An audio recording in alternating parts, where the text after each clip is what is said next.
नमस्कार, आपके साथ मैं हूं ऋतिक सविता। स्वागत है आपका एसपीएन 9 न्यूज की खास पेशकश आज की बात में। चुनाव आयोग ने हिमाचल प्रदेश विधानसभा चुनाव की तारीखों का ऐलान कुछ दिन पहले कर दिया था, लेकिन इस दौरान गुजरात विधानसभा चुनाव की तारीखों का ऐलान नहीं किया गया। तो यह आश्चर्यजनक है क्योंकि दोनों राज्यों की विधानसभाओं का कार्यकाल 6 महीने के भीतर समाप्त हो रहा है। फिर क्यों चुनाव आयोग ने गुजरात की तारीखों का ऐलान नहीं किया?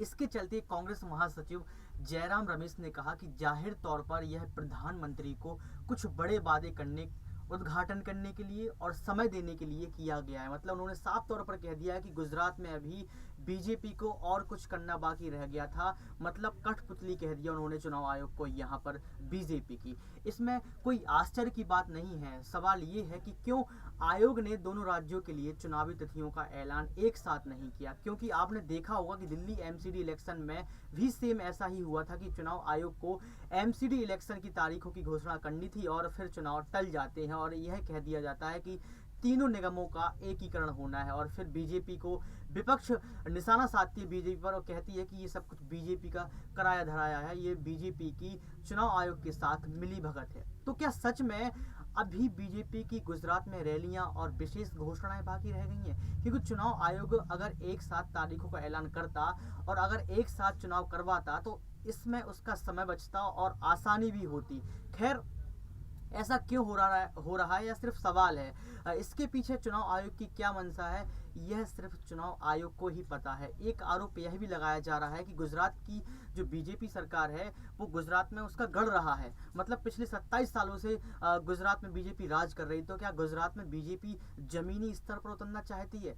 इसके चलते अभी तैयारियां क्या उसकी बाकी रह गई हैं? लेकिन देखना यह बाकी है कि आखिर कब चुनाव आयोग गुजरात की तारीखों की घोषणा करता है, क्योंकि आपको पता होगा कि गुजरात में 27 सालों से बीजेपी वहां पर बैठी है, लेकिन गुजरात मॉडल है जो कहीं ना कहीं वो खराब नजर आता है, वो विफल नजर आता है कि गुजरात मॉडल के तहत बीजेपी ने कुछ काम नहीं किया। अभी आपने कुछ तस्वीरें देखी होंगी कि गुजरात में जो गायें होती हैं उनको सड़कों पर कैसे उतार दिया जाता है। मतलब वो सड़ी हुई गली हुई गायों को कैसे वहां पर डला हुआ देखा गया, जबकि प्रधानमंत्री के जन्मदिन पर चीते लाए जाते हैं। तो ये तमाम प्रकार की जो बातें हैं वो जनता और विपक्ष के तौर पर की जा रही हैं कि कहीं ना कहीं गुजरात में बीजेपी वो काम नहीं कर पाई जो उसको करना चाहिए था।